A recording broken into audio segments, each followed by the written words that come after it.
मित्रों नमस्कार, मेरा नाम है आशीष नायक। मैं आप सभी का स्वागत करता हूं अपने चैनल जीएस गाथा पर। चलिए शुरू करते हैं। उत्तराखंड सामान्य अध्ययन जो कि एपी और यू के पीसीएस के लिए बहुत ही ज़्यादा महत्वपूर्ण है। चलिए, ये मेरा टेलीग्राम चैनल है। अगर आप चाहते हैं ज्वाइन करना तो आप ज्वाइन कर सकते हैं। ये मेरा टेलीग्राम चैनल है जीएस गाथा @GS गाथा। ठीक है, पसंद आने पर लाइक करिए, शेयर करिए, सब्सक्राइब करिए। चलिए शुरू करते हैं। उत्तराखंड यू के पीसीएस पंचबद्री, महत्वपूर्ण फैक्ट है ये। पंचबद्री आप लोग याद कर लीजिए। ठीक है, ये पंचबद्री जो है श्री बद्रीनाथ, आदि बद्री, वृद्ध बद्री, योग ध्यान बद्री और भविष्य बद्री। ठीक है, श्री बद्रीनाथ, आदि बद्री, वृद्ध बद्री, योग ध्यान बद्री और भविष्य बद्री। इसको आप लोग आराम से रोक करके पढ़िएगा। देखिए, चार धाम केदारनाथ, बद्रीनाथ, गंगोत्री, यमुनोत्री। ठीक है ना, ये आप सभी लोग जानते होंगे। चलिए, पंच केदार है एक, पंच केदार। ठीक है, पंच केदार ये भी बहुत महत्वपूर्ण फैक्ट है ये। पंच केदार श्री केदारनाथ, कल्पेश्वर, मदम महेश्वर, मद महेश्वर, तुंगनाथ और रुद्रनाथ। मद महेश्वर महादेव, तुंगनाथ और रुद्रनाथ, ये पांचों आप याद कर लीजिए। आपसे पूछा जा सकता है कि इसमें से पंच केदार कौन नहीं है। ठीक है, इसमें से पंच केदार कौन नहीं है, इसमें से चार धाम कौन नहीं है। ठीक है ना, इसमें से जो है चार ऑप्शन दिया रहेगा, पूछा जाएगा इसमें से पंचबद्री कौन नहीं है। तो नाम आपको याद रखना है, बद्री, आदि, वृद्ध, योग, भविष्य। ठीक है ना, यही पहला नाम याद कर लीजिए। बद्री, आदि, वृद्ध, योग, भविष्य। केदार, कल्पेश्वर, मदम महेश्वर, तुंगनाथ और रुद्रनाथ, ये सब याद कर लीजिए। पंचप्रयाग, ये तो हमने आपको पहले पढ़ाया है। देवप्रयाग, कर्णप्रयाग, रुद्रप्रयाग, नंदप्रयाग और विष्णुप्रयाग। तो आपसे पूछा जा सकता है कि इसमें से इन चारों ऑप्शन में से पंचप्रयाग कौन नहीं है। ठीक है ना, तो आप इसको याद रखिएगा, क्योंकि कंफ्यूज करने के लिए लोग ऐसे ही प्रश्न पूछते हैं। चलिए, अब आगे बढ़ते हैं। उत्पादकता के आधार पर भूमि का विभाजन। ठीक है ना, इसके जो फर्टिलिटी होती है, जो भूमि की फर्टिलिटी होती है, उसके आधार पर भूमि का विभाजन। पहला है खील भूमि। खील भूमि ये निम्न श्रेणी की भूमि है जिसमें मोटे अनाज उगाए जाते हैं, जैसे मड़ुआ और कोदो। तो ये जो मड़ुआ और कोदो जो हैं, ये काफ़ी पुराने अनाज हैं, जबकि आजकल इनका प्रचलन ख़त्म हो चुका है। जो कि हमने अपने वृद्ध लोगों के द्वारा सुना है कि कोदो का जो खीर होता है, जो खीर हम लोग बना के खाते हैं, बहुत स्वादिष्ट होता है। ठीक है ना, मड़ुआ और कोदो बहुत पौष्टिक अनाज थे, मोटे अनाज थे। ये चावल की कैटेगरी के आते हैं और ये इतने ज़्यादा अनाज थे, पहले के लोगों के पास स्वेटर नहीं होता था। तो यही सब तीसी, मड़ुआ, कोदो खा करके जो है स्वेटर नहीं पहनते थे। गर्मी इनके शरीर में इतना ज़्यादा होता था, सिर्फ रात में जो है रजाई ओढ़ के सोते थे। ठीक है ना। उपराव भूमि, खील भूमि का मतलब होता है ऐसी भूमि जैसे हम लोगों के यहाँ ज़मीन होती है जो बेकार पड़ी रहती है, कुछ भी बोदोल सिंचाई करने के लिए जाना नहीं है। ठीक है ना, बरसात के भगवान भरोसे हुआ नहीं तो नहीं हुआ, इस प्रकार की भूमि को खील भूमि कहते हैं। उपराव भूमि, सिंचाई के माध्यम से इस भूमि पर मडुआ, कोदो, झगोरा, चूहा आदि उगाया जाता है। ठीक है ना, तो ये सिंचाई के माध्यम से उगाया जाता है अगर हो सके तो। तालाब भूमि, इस प्रकार की भूमि सिंचित भूमि के अंतर्गत आती है। ठीक है ना, तो ये जो तालाब भूमि जो उपजाऊ भूमि होती है, इस पे लोग ज़्यादा ध्यान देते हैं। ठीक है, और इस भूमि का मुख्यतः धान उगाया जाता है। ठीक है ना, ये भूमि जो है काफ़ी महत्वपूर्ण भूमि, उपजाऊ भूमि, तालाब भूमि। ऐसे एक दो भूमि और है, कंटूर खेती किसको कहते हैं। ठीक है, सीढ़ीनुमा खेती आप लोग याद रखिए। कंटूर का मतलब होता है एक उच्चावच, एक स्थान को दूसरे समान स्थान से मिलाने वाली रेखा को कंटूर कहते हैं, ठीक है ना।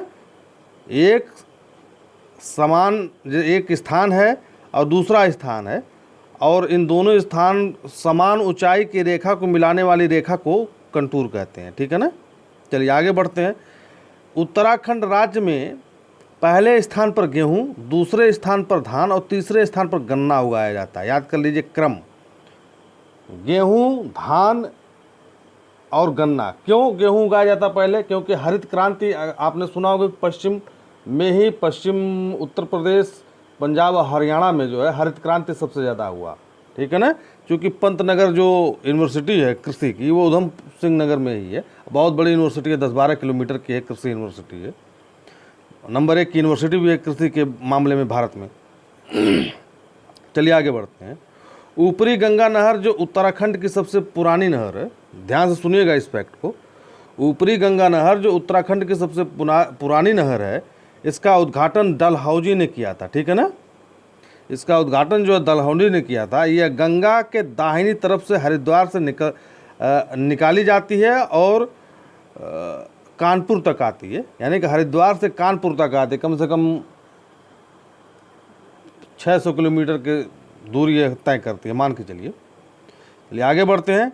सिंचाई के माध्यम, तो उत्तराखंड में सिंचाई के क्या माध्यम है? चूँकि यह पहाड़ी इलाका है, तो सिंचाई का माध्यम जो मुख्यतः ट्यूबवेल है। ट्यूबवेल का मतलब जिसको नलकूप कहते हैं, ठीक है, जिसमें पंपिंग सेट या लगा रहता है, एक मोटर लगा रहता है 5 या 10 या 20 हार्स पावर का, अधिकतर 5 या हार्स पावर का ही होता है, जो पानी वाला मोटर होता है, ठीक है।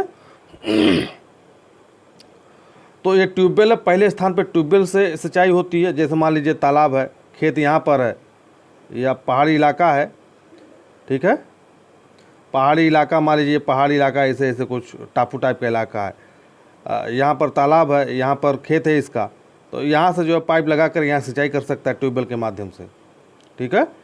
दूसरा है नहर, जो निचले स्थानों पर नहर, जैसे देहरादून हो गया, हरिद्वार हो गया, उधम सिंह नगर हो गया, जहाँ पे थोड़ा सा प्लेन इलाका है, वहाँ पे नहर से सिंचाई होती है और कुएं से भी सिंचाई होती है। शारदा नहर उत्तराखंड के चंपावत से निकलती है। यह शारदा, यानी कि शारदा नदी को ही काली नदी कहते हैं, तो शारदा नदी के नाम पर इसका नाम जो है शारदा नहर रखा गया, निकाली जाती है। चलिए अब आगे बढ़ते हैं। कुछ जो इम्पोर्टेंट है ये पढ़ लेते हैं। जमरानी बांध परियोजना, जमरानी बांध परियोजना उधम सिंह नगर व नैनीताल को सिंचाई सुविधा देती है, ठीक है ना, ये नैनीताल से ही निकलती है। और नानक सागर नहर परियोजना जो है, यह भी नैनीताल से ही निकलती है, नैनीताल व उधम सिंह नगर को सिंचाई सुविधा देती है।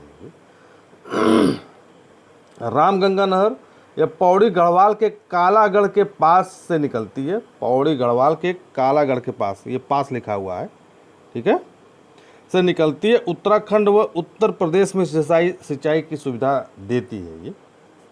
कालागढ़ डैम जो इसी पर बना हुआ है, कालागढ़ डैम, ठीक है ना, रामगंगा नहर पे बना हुआ है, याद कर लीजिए, जो कि बिना इसमें सरिया नहीं है इस डैम में। चलिए, उत्तराखंड में बहुत सारे फूलों की घाटी है। भिंडोर फूलों की घाटी हमने लिखना भूल गए, शायद चमोली में, ठीक है ना, ये जो है चमोली में है, जो 1937 में खोजा गया था, चमोली में है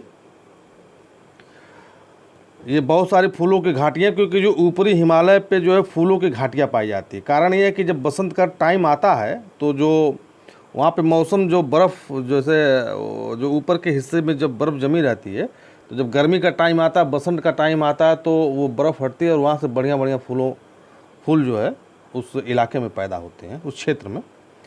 तो यहाँ पे बहुत सारे फूलों की घाटियाँ हैं, उसको थोड़ा सा आप ध्यान से देख लीजिए, पूछा जा सकता है। भिंडार की फूलों की घाटी जो है चमोली में है। रुद्र हिमालय की फूल की घाटी जो है रुद्रनाथ में है, ठीक है। हर की दून फूलों की घाटी उत्तरकाशी में है। माझी वन की फूलों की घाटी उत्तरकाशी व हिमालय की सीमा में है। आप ये ध्यान से सुनिएगा कि जो पेपर आया हुआ था 2016 में एपीओ का, उसमें 20 क्वेश्चन पूछे गए थे उत्तराखंड स्पेशल के। जो 100 क्वेश्चन में से 20 क्वेश्चन पूछे गए थे उत्तराखंड स्पेशल के। सुखी और घराली फूलों की घाटी उत्तरकाशी से गंगोत्री मार्ग के बीच है। कुश कल्याण और सहस्त्रताल की फूलों की घाटी सहस्त्रताल में है। पावली कंठा की फूल की घाटियाँ टिहरी जनपद में है। कुंवारी फूल की घाटियाँ महत्वपूर्ण है।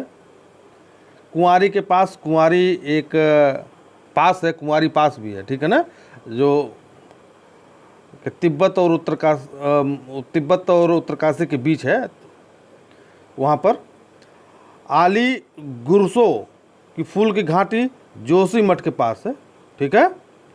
मद महेश्वरी की फूल की घाटी मद महेश्वरी के पास, मद महेश्वर जो धाम है वहाँ पर, जो अभी हमने बताया था। कल्पनाथ की फूल की घाटी बद्रीनाथ क्षेत्र में है। तो फूल की घाटी जो है आप लोग थोड़ा सा ध्यान से जो है देख लीजिएगा, अपने दिमाग में बैठा लीजिए। ये ऊपरी हिमालय में पाया जाता है। ये जो आप फूल की घाटी आप जो बता दें हम आपको, जैसे ये उत्तराखंड का ये मैप है, ठीक है ना, तो ये फूल की घाटी ये ऊपरी हिमालय क्षेत्र में पाया जाता है। ऊपर के जो इलाके हैं, निचली वाले में नहीं पाया जाता है। उत्तराखंड की गुफाएं ये भी महत्वपूर्ण है।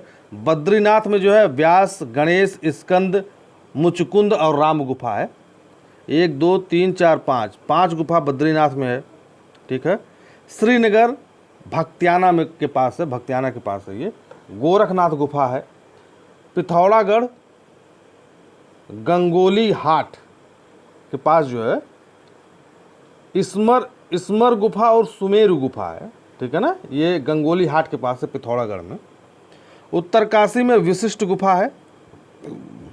गिरसा में लंगासू के पास भरत व हनुमान गुफाओं का भी पूछता है। केदारनाथ में जो है भीम गुफा और ब्रह्म गुफा है। अल्मोड़ा में जो है पांडुखोली गुफा है। तो आप लोग घबराइए मत, अभी परीक्षा में समय है, आराम से याद करिए, सब कुछ याद हो जाएगा आप लोगों को। धीरज बनाए रखिए, ईश्वर की दया से सब कुछ याद हो जाएगा। नमस्कार, आप हमारे चैनल को सब्सक्राइब करिए, लाइक करिए, शेयर करिए। धन्यवाद।